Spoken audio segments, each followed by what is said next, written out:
Hi guys, welcome back to my YouTube channel. It's your girl Anna Shiimi, aka the ultimate daughter of Shiimi. First and foremost, I would like to apologize. This video is long overdue. I'm so sorry guys. It has been a little hectic on my end, and schoolwork and internship, it has been a lot.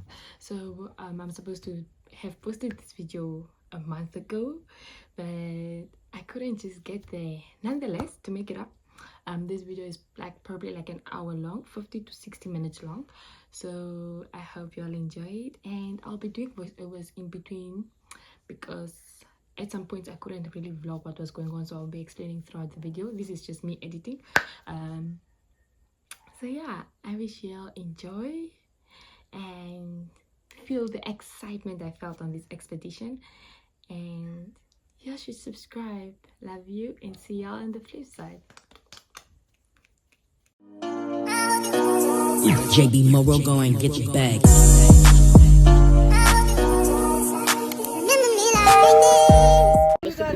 Hi guys, welcome back to my YouTube channel. What's up, guys? We're coming live to you from the middle of nowhere. It's your boy, Danny Jones. You know how it be. This is our boat. We own this boat. Yeah, We're cruising nicely. we rich like that. It's nothing. It's nothing. Hi guys, welcome back. This is the first part, I think 3 out of 4 parts of the expedition. So basically this is us leaving the ports of Cape Town. Exciting experience. We will just be leaving from Cape Town to Walvis Bay, Namibia, via the sea on a vessel. Okay, this is what is called the bridge, basically whereby the second officer and the officers sit and drive the ship. So this is where everything happens. This is how it looks at night. Very cutesy, very aesthetic.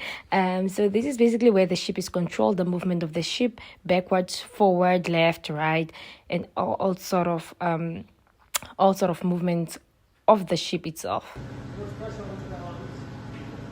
This was the most exciting part that I've ever learned about. This is basically a robot. It's called the ROV. So what it does, it's sent under the water, whereby it's able to record everything that happens, be it the smallest of insects. It's able to pick up, as you can see there, the scientist is demonstrating to us how it's able to pick up plants or specific animals that they see on camera. It's a very interesting robot, because it's such a huge thing that is able to help us with all researchers, or able to help us see what is under the water. And it, if I remember correctly, it goes about 2,000 meters deep. That's the greatest part about it.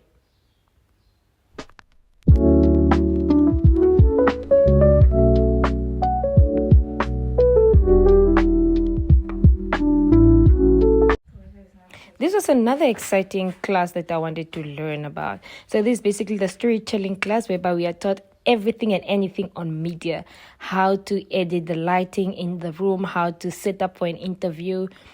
This is Mr. Adams explaining the importance of the setup and etc. So I'll let you guys hear in on that.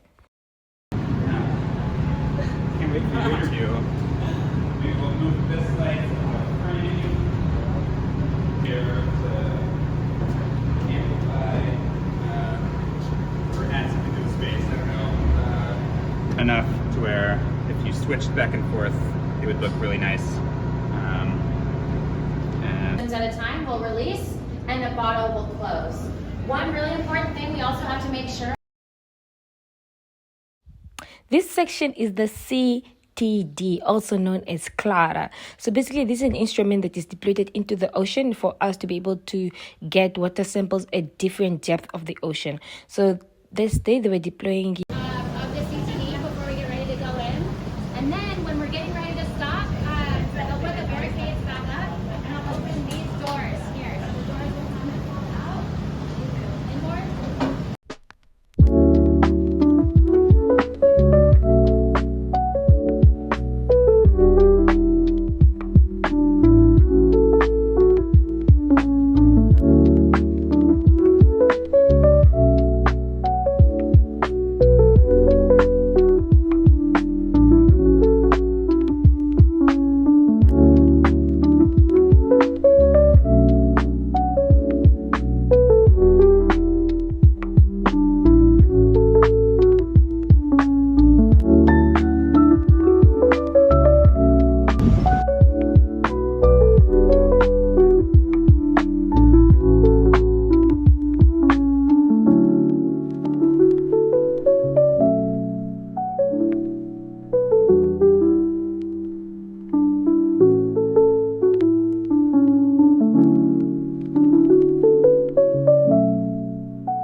traces of the oceanographic parameters. So you can see there the salinity going down.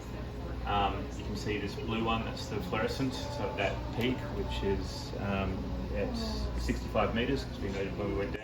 So what's happening here is that one of the researchers are explaining to us the process, and also we are busy tracking the CTT that we just saw deployed.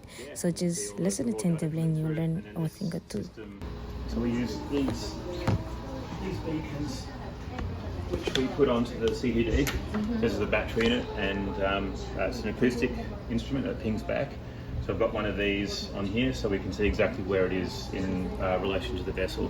So we can make sure that it's not drifting too far, that it's not going under the vessel, that that we're deploying it safely. So that's kind of the three main screens that we look at when we're deploying. And today's one is being 4,200. Yeah, that's right, very deep. Yeah, so it's mostly just sitting here and looking at the screens and making sure nothing goes wrong and making sure it's it's safe. And then when it reaches 4,000, it captures the. Yeah, that's right. So we get down to the bottom, so we take it down. We have this altimeter, so that will tell us very accurately how high off the seafloor it is. So when we get close to the bottom, then we'll take it down by hand to take it just 10 meters off the seafloor. And then we can press this button and fire the Niskin bottles closed to take samples. So this is the plan that we've got.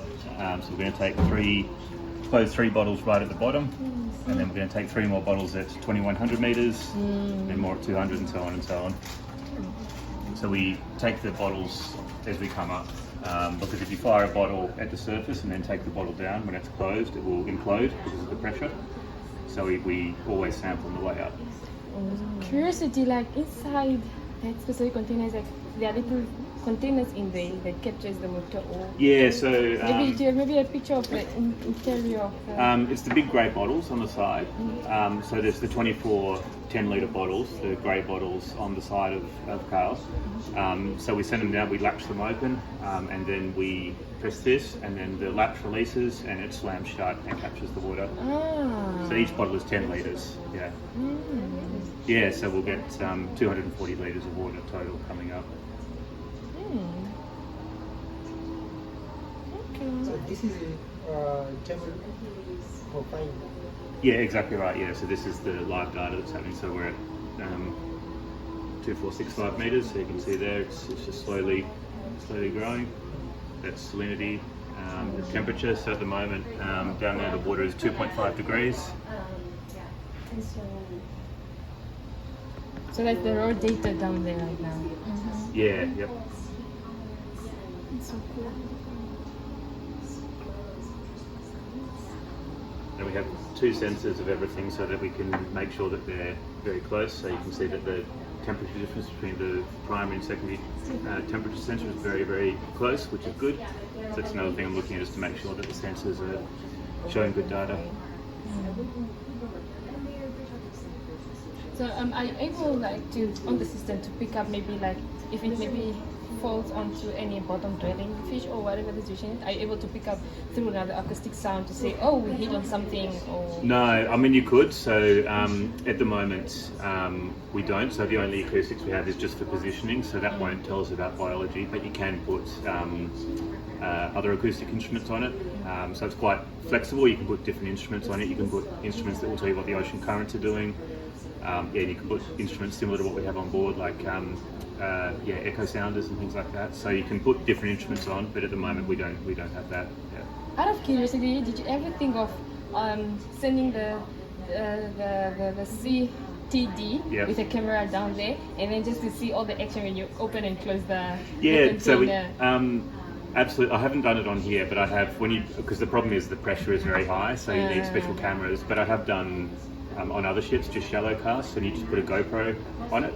If you're only going down to 50 meters, and you can just put a GoPro on it and capture it closing the bottles. Yeah, that's pretty cool to watch. Yeah, I'll see if I can find the footage. Yeah. Yeah. How come they are besides water scarce like animals? Not generally, but once I have. So you never do intentionally because you just fire them and then But on my old ship once we were doing water sampling, and we brought it back up and opened the bottles for sampling, and we found a fish head in it because a fish was just happened to be swimming in there, and we closed it. Closes very fast, and it caught the fish and cut its head off. but that's a 1 in a million. That's yeah. In case, let's see, okay, we have 24 bottles, right? Let's Yeah. see, maybe like bottle number 14. Okay, all of a sudden doesn't want to close up or whatever. Yeah. A fault happens. Yeah. Are you able to check that on the system to say, okay, this specific bottle had a fault at this specific depth, so this specific data is not that accurate? Yeah, absolutely. So this records everything, and so when we fire a bottle, you can see this. It'll be a little while, but when we fire a bottle, this is the box that talks to the CTD. So you get like alarm lights and things on here. We have had on here previously a bottle that wasn't firing because it uses electromagnets, and there was a fault with the magnet. It wasn't picked up by this, but we just brought it back up, and we could see that it hasn't closed. So then that's one of my jobs, is to fix that. So I took out the whole thing and opened it up and resoldered a new magnet in there, and yeah, it's, obviously when you're at sea, you kind of got to fix things yourself because you can't take it to anyone else. Yeah, so it's generally pretty reliable, but if there are issues, then that's one of my main jobs, is to follow it up and fix it. At what speed does it actually go down? I was So able to see the speed. yeah, so at the moment we're going, it's jumping around, but it's going 60 meters a minute. But you can see it's jumping around because this is it's heave compensated, the winch. So obviously the ship is moving, but we want the CTD to be very stable as we're sending it down. So the heave compensation knows what the motion of the ship is, and then compensates the winch and goes in and out to keep the CTD very, very sort of stable in the water column. Yeah, but at the moment it's 60 meters a minute on average. Okay, would you say that it's much faster when it comes from the surface to the ground, or when? Because I feel like when it comes back up, it needs some sort of. Yeah, I mean that is a very powerful winch. So it does obviously weigh a lot more when you're coming up. And also when you come at the bottom and it's full of water. So this is the tension on the line. So at the moment you can see there's about 770 kilograms of tension on the line. That increases as you go down because there's the weight of the wire above it, because you've got so much steel cable on it, and then obviously when it's full of water as well. So there's a lot more weight, but that is an extremely powerful hydraulic winch, so it doesn't even bother it. So the main thing we control the speed for is basically for the quality of the data, because you don't want to go down too fast, because then the resolution of the data isn't as high as you'd like. And also just for safety, because you don't want to be going down super fast and then the seafloor sneaks up on you or something like that. So typically we go around 30 meters per minute in the top area, where you can see it's changing a lot. There's a lot of change in the ocean parameters, so we get really, really high resolution data. Once we get down to about 200 meters, then we speed it up because it changes less, and it also makes the cast half as long. So yeah. Yesterday we did the 200, right? Yeah, and that's today right. we're doing 4,000. So does the app or the system that you are using allow you to enter that today we're stopping at what depth? Because I see it's also like stopping at 4,000. Did you edit yourself? Absolutely. So we enter this in here. So at the moment it's going to stop when we get to 3,900 meters. And when we get to that, then I'll have a look at what the depth is, and then I'll take it down a bit more, and then eventually we'll control it by hand using the joystick. And then when we're bringing it in and out, so when it's close to the surface and you want to bring it back, then we use the belt pack. So you can just strap this on, and it's wireless, so you can stand on deck and you can be watching it as it comes up, because obviously when you're bringing it back up, you want to actually be able to see it. So when it's deep, we control from here just because it's more comfortable and we can see the screen. When it's on deck, then we take this down and put the belt pack on and control it manually using these. But it's the same system, so you can either do it here or remotely. Just in a much portable way. Yeah, exactly. Okay. Interesting. Yeah. So I want to see how, when it comes back up, and then how you all open the whole thing. Yeah, okay, I'll send a message out when we, Perfect, thank you. maybe 10 minutes before we come up, Okay. and just so you can see, and you know where to go to watch it. Just on deck, outside of the safety barriers. Yeah, it's a good system. I mean, it's been around for a long time, and a lot of ships, research vessels, have a very similar system.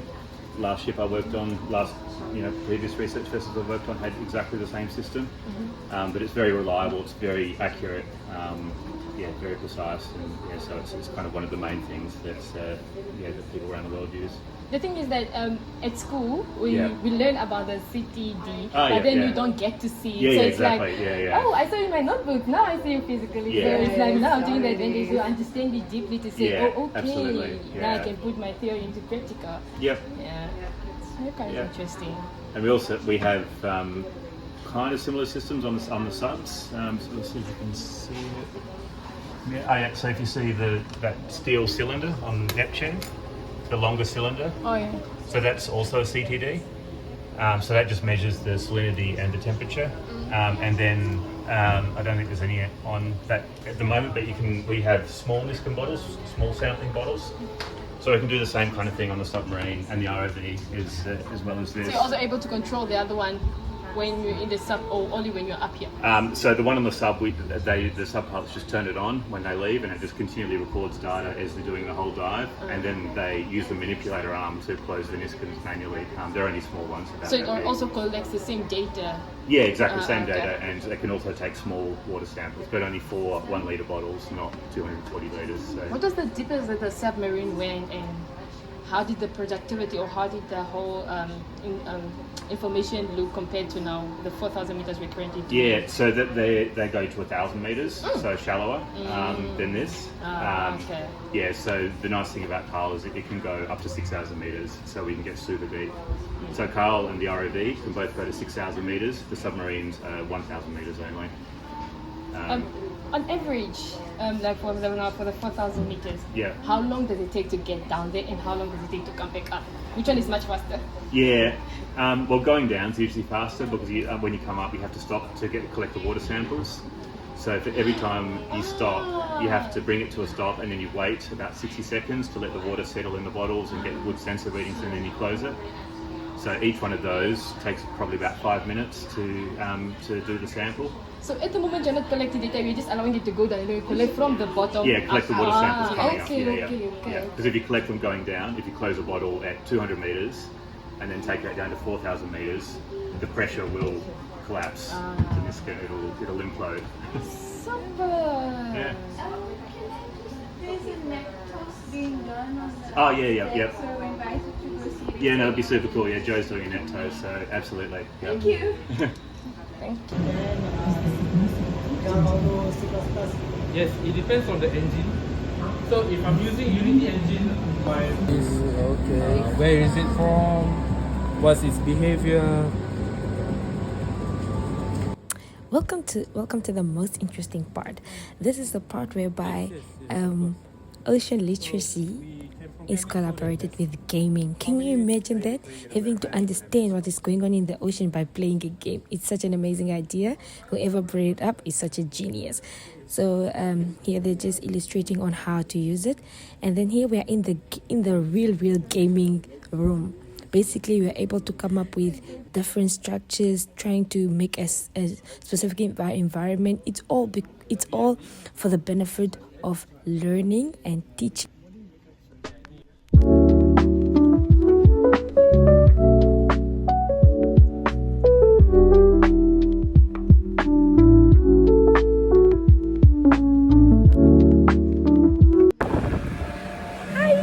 Welcome back. I can't actually stand still because the vessel is moving and it's a whole chaos, but here we are.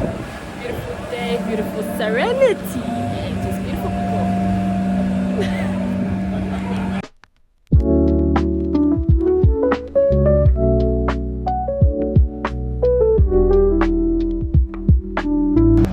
Surface is a bit right now, and I think I'm going to try to sink it very low out there. Hope it doesn't get caught up in the water. Hope it doesn't interfere with the CTD, and then we're going to let it drift and kind of sit for a minute and hopefully go that way.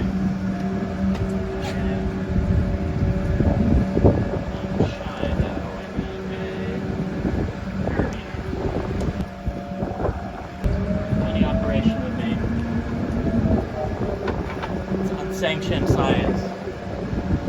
Completely against the rules. We're using 53 micron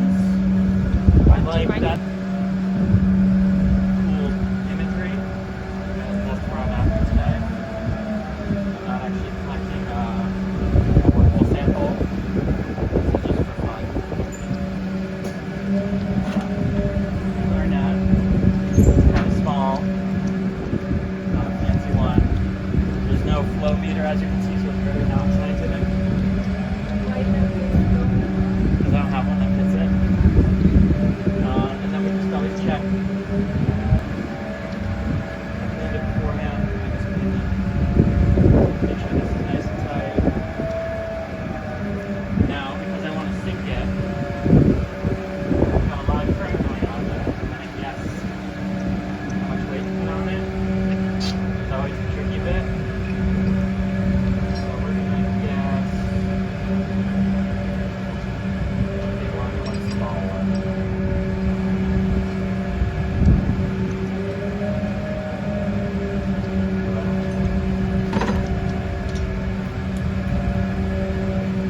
Yeah, I'll do so.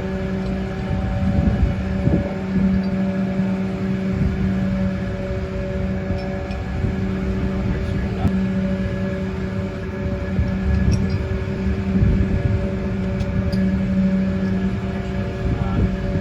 Tangled.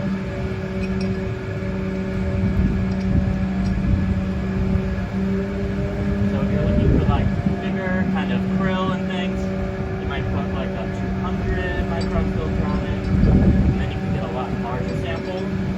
This one's a bit tricky in rough water because there's a lot of forces pulling on it, and you don't want to crush your little friends, which will happen. So I try to be as gentle as possible, but some do die. And normally you don't care because you're gonna smush them up for DNA anyway, but I want to take a bunch of pictures of them.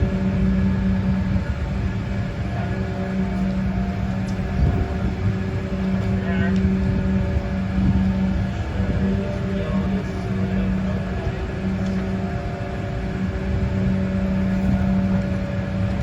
Wants to be my real person. Very important job. First of all, you can just put your arm through it right now and hold on to it. It's very thin line, so we have to be kind of careful. Like this was not very scientific of me because I just let it get contaminated. Now, there's a couple methods. There's the frisbee throw, and then just chuck it as far as you can. Throw.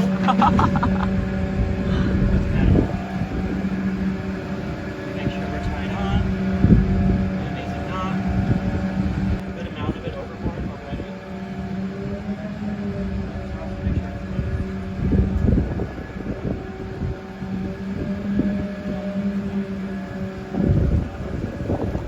Set that back for it.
So now, after we've gotten our samples of the phytoplanktons, we bring it to the lab. We clean our plankton net, and Usually then they're always in like we that go bottom. identify what type of planktons we caught. So you guys can just keep watching and find out.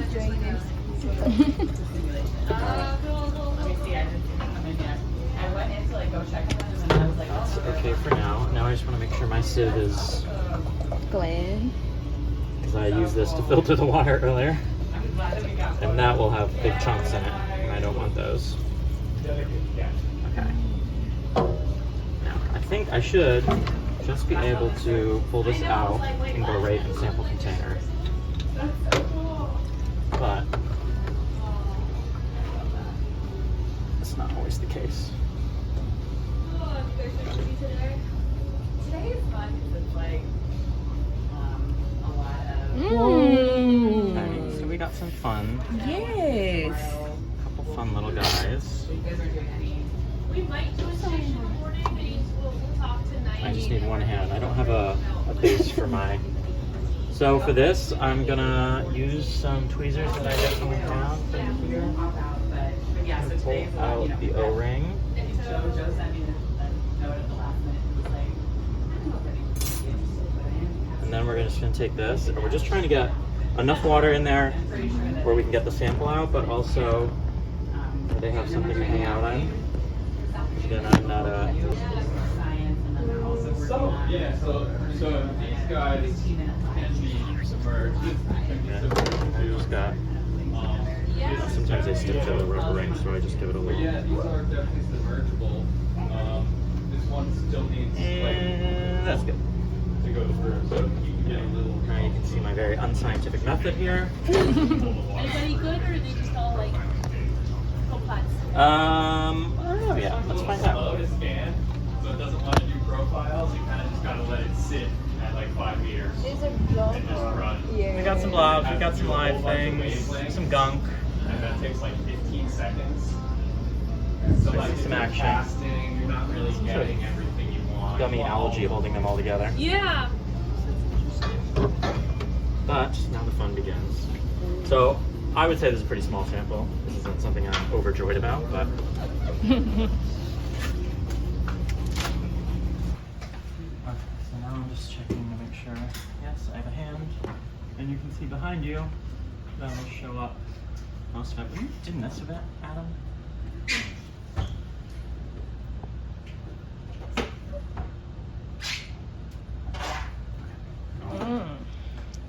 So when I get one of these, I'm kind of like, Mix it. give it a mix, and then I might just do a first round. Is that okay? That's fine, Adam. That's fine. You're not gonna do it perfect. You might as well not do it. It's fine. Adam's my favorite person on that show. So pipette's pretty safe. It's gonna get everybody. I also have this kind of more fancy one, the proper pipettes with the smaller tips in case I find any really tiny things I need to go in. And then sometimes I do another weird manipulation, which I'll show you. Oh, seawater. Did we bring the seawater? No. Do you want me to run and grab it? Do you know where it is? No, but I can ask down there. It's in a white Nalgene with a big In the hose. wetland? Yeah, it Okay. should be right by the sink. Got you. Well, I'm just gonna take like a big blob. I'm gonna do the whole thing actually. It's more fun that way. Might need to clean that out first though. Okay. Oh, wait.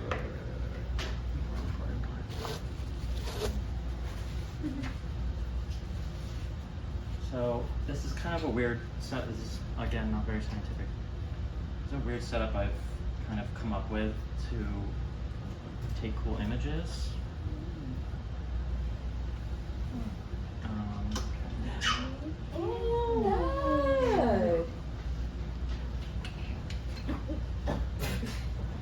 There was something to do. So now I kind of like let it sit for a minute and just see what the action's like. It's not quite balance off. 55. Okay. Now let's. Ta-da! There's the darling. So it's pretty active. We got a good collection here.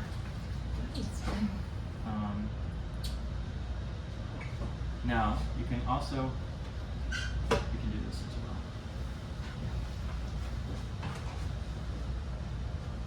I'll just set it up. So there's a little trigger here which does camera and/or stereoscopic. And if you do stereoscopic, you can kind of get a better idea. So everybody can try that. I can get the balance. Fancy microscope. Yeah. Fancy. Make sure it's all lined up.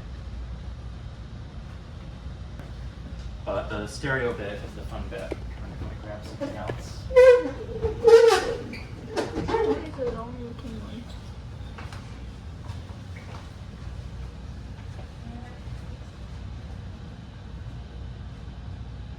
Looks like stars. Moving stars. Yeah.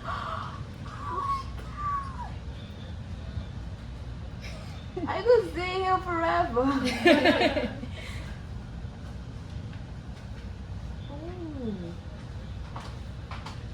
Oh, the lights. Oh, sorry.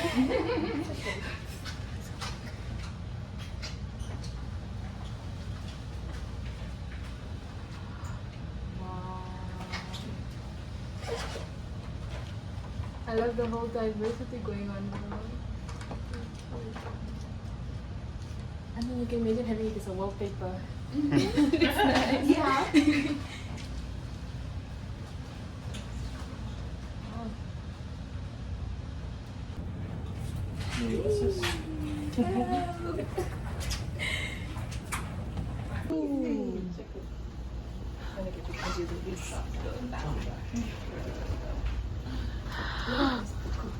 That's the only one, Rita. That one. Yeah. They're kind of cute. Yeah. They're really cute. It's like another whole tiny world. See the color of the item. Look. Yeah. Oh my goodness, this is so nice. Depends, it's adjustable. Look at how see this. Oh my goodness.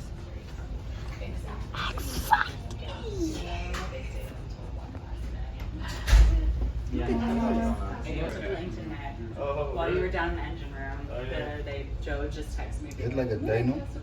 No big deal. Looks like a dino. You just tossed over the side. It probably just like 2 minutes. I have the same thing. I have creatures. Yes, there's many a creature abound. Are we moving now? Always by accident.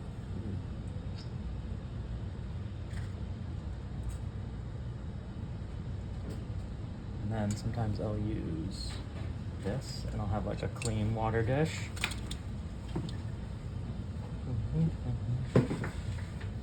Don't tell Maddie we're using liquids. She just gets mad at me. Just add a bit more. And then you can kind of have a little more control over what you're seeing. And then you can leave your main sample undisturbed over in the corner here. I need a lid. Wow. And then if you see how it feels a little bit bright? You can pull it back a bit. And when you zoom in, you're compressing the lens again, so you're going to lose light. If you see, trying to loosen up the goo. See if I can free it without damaging them, or if it's really kind of not working. I'll just throw a little air in there. A lot of times that will loosen up. And I do see something quite interesting actually. Where'd you go? One tiny portion of our net toe, if we had done like a double bongo net for like 15 minutes, towing one knot behind, we'd have like a very thick layer. Of things interfering. So when I run upstairs, I told you guys I was trying to mess with. This is the stuff that's going to make it absorb or scatter, right? That's what I'm out here measuring. And then the little teeny tiny bit is gonna come back out of the ocean surface after interacting with all of this stuff, and it'll leave the surface, and that's what the satellite is trying to see at the top of the atmosphere, right? So this is like, it's a very small amount of light that we're trying to measure. But when that light leaves, it has information about all of the stuff it interacted with. That's why we're using light to find out about phytoplankton. So this is sort of the meat of everything. This is kind of what we're measuring. That bow instrument is measuring these kind of spectra, and these are reflectances. So on the left, this is, on your x-axis is nanometers of light. Basically, it's, light's a wave. The shorter the wavelength, the different color. Just think blue 400, red 700. In between, you got your, green, yellow. Wait, what do those numbers mean? 407? It's just a nanometer. So around 400 nanometers, really, really small, is blue light. 700 nanometers is red light. And we just, we put them on this axis. So here's some really blue ocean water that we have, like right now, right? Yes. The y-axis doesn't really matter. It's just think of it relative, where's your most value and your least value. It's really high here in the 400, and it kind of slowly goes down into no red light is visible here, right? And as you move across the gradients, okay, here's a little more green, you're getting these kind of bumps or peaks more towards the green part of the spectrum. Pretty intuitive, right? Then towards like really coastal stuff, now maybe you get like sediments in the water, things that aren't alive. You can shift more towards reds and yellows and all that kind of stuff. So yeah, questions? What physical law was from all of those processes we saw? What physical law like is governing like the light or the biology? Like that process, like the ocean absorb Right. it Yeah. and go back. Like what's the ocean? You're talking about this one? Maybe. What law is that? The physical one? That's like a, I should really know. It's kind of like just a gas transfer equation. Yeah, it's got to do with the temperature of the water. Cold water holds more dissolved gases, and like mixing rates. So if it's really windy and bubbly, you're gonna mix a lot more gas. It's basic. It's just like a physics thing. Yeah. Yeah. Sorry, but back to the... The pump? Yes, not the pump, but the calculator for blue. Yeah. When you're taking a picture of the calculator for, do you ever identify which one you're... You are thinking ahead. Yeah, that's a great question. You're like 3-4 slides ahead of me. Yes, I'll get to your question in a second. That's perfect. Any other questions? Why do I care about 1 p.m. so much? So you can tell me why I care about 1 p.m. so much, right? There's pace. There's the rotation of the Earth. It's always ascending on a sunlit area. This is called passive remote sensing because we're relying on the sun to get light to detect, basically. So OCI is the instrument that's doing these pictures. You can think of that like a really sensitive camera.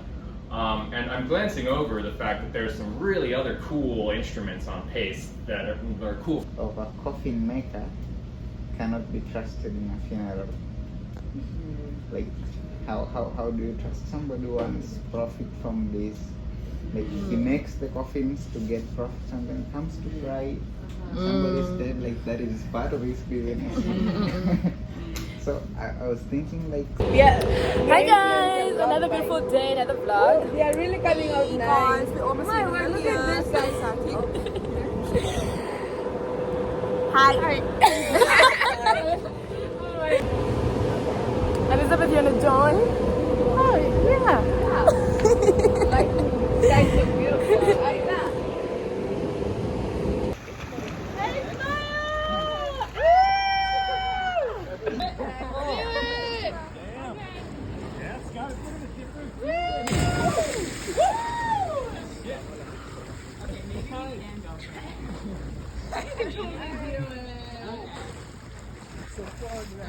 Take a photo on my phone. If it goes away.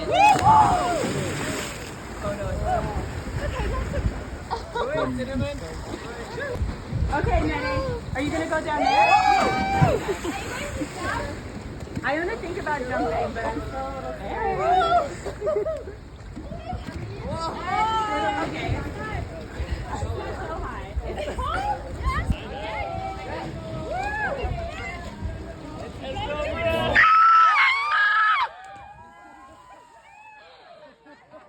Wow!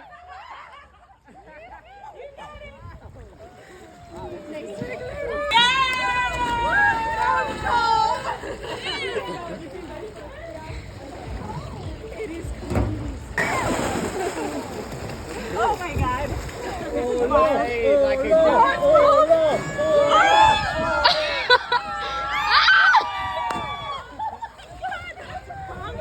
Come on, Amira!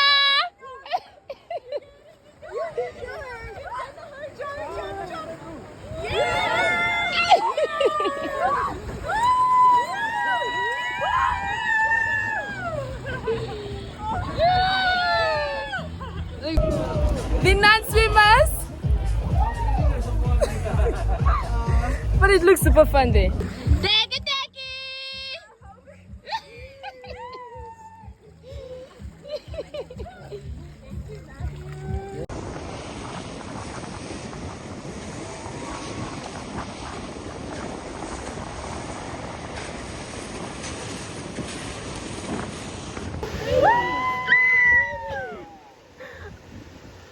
Oh my goodness! Bruh! Wow! This is crazy! It's like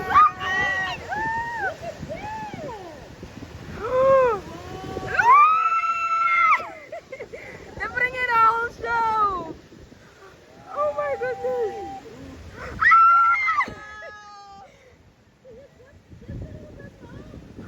Oh, this is nice.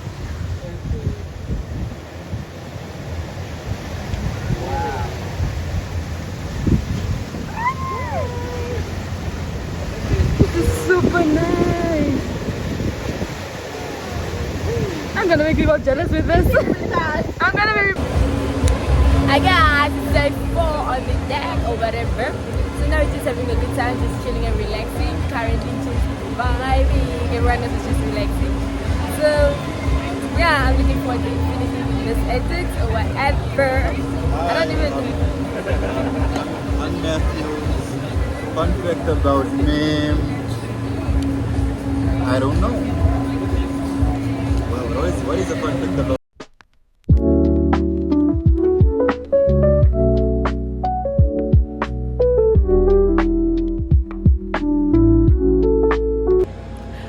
We're about to go live. I'm super a little nervous because I'll be doing the introduction, but I'm also excited. So we're just looking forward to it. I just need to calm myself down right now and just breathe because I know God's got me and I got this too. So we're gonna experience an experience. I'm actually really excited, and I'll also share the video later when everything is done. But all in all, it's an exciting experience. A little nervous, but I got this. Confidence, we talked about confidence, so I got this. Thank you, God. Thank you, Lord. I know you got me through this. And I'm just gonna breathe, and breathe. Okay.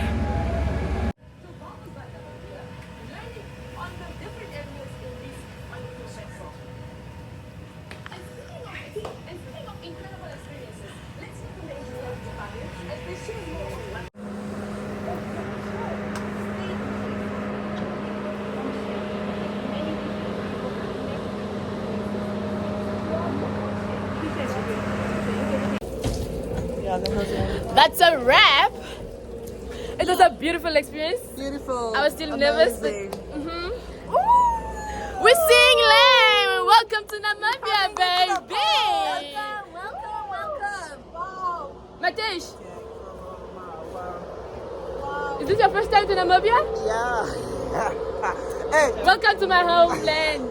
Welcome. Is this your first time to Namibia? For sure. This is my first time in Namibia. I'm excited to show them around.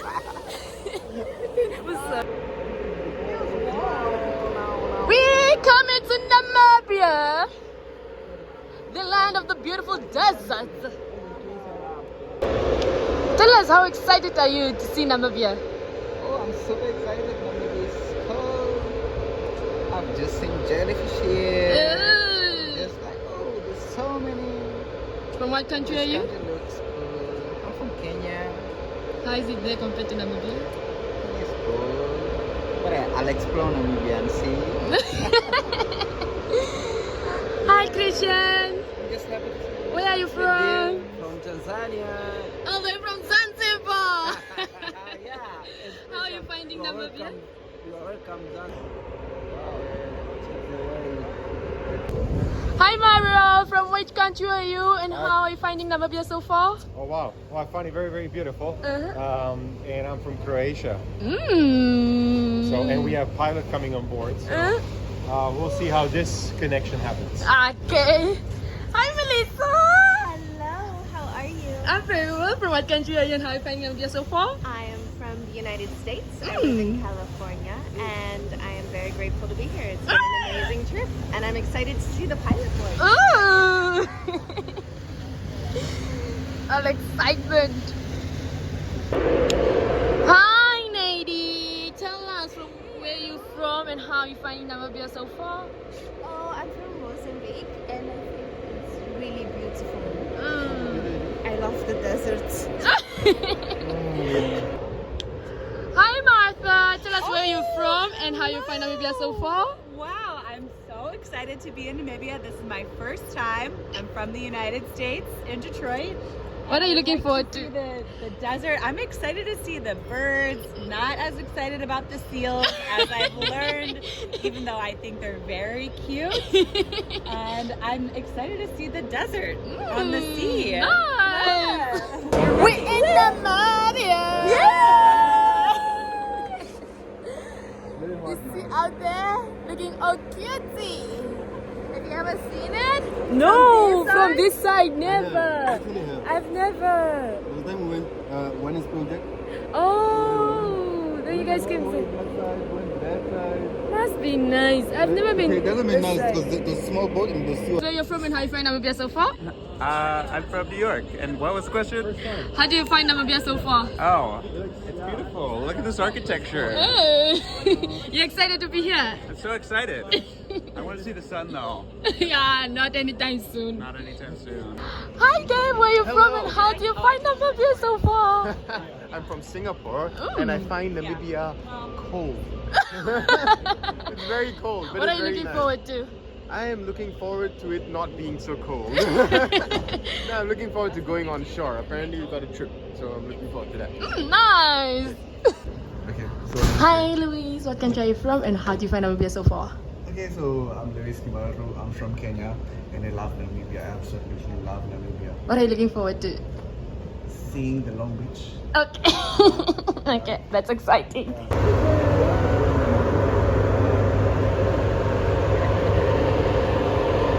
The land of the brave.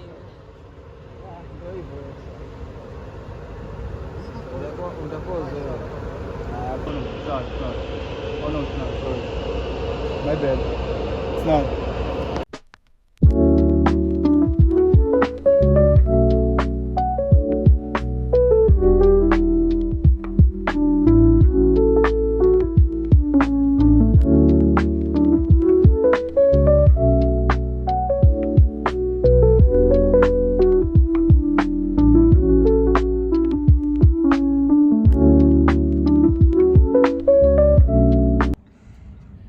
Hi guys, welcome back to my YouTube channel. We finally made it to Namibia.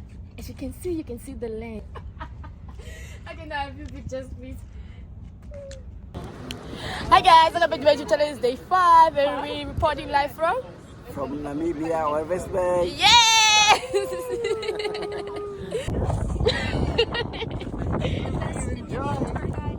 I know, right? How did you find it? it's cool. I just love the weather. Really? Yeah. Wow, Stanley. I guess he likes challenges. Hi, Adam. How did you find it? Amazing. So sandy.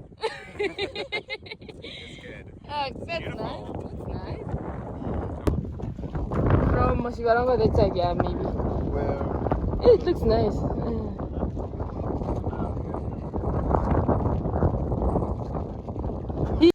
Thank you guys for making it to the end of this video. I hope you guys enjoyed it and you could feel the excitement about my expedition with Ocean X.